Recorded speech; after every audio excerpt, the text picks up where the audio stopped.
Sige. O, kamusta mga katropa? Katropang kasyaker, oh. Ayan, oh.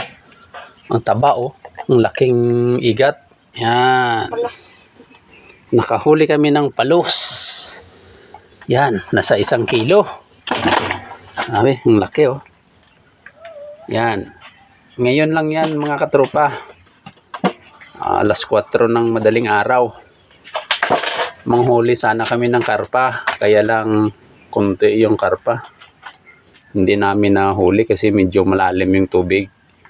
O yan, sa may bandang mababaw. Nakahuli kami ng igat, oh. Yan, oh, yan. Sinuwerte kami, nakachamba kami ngayong umaga. Ayan mga katropa. Hanggang sa muli mga katropa. Ayan. Pang-abang na lang kayo dyan sa sunod. Ayan. Yun lang yung huli namin. Palos. Hanggang sa muli mga katropa.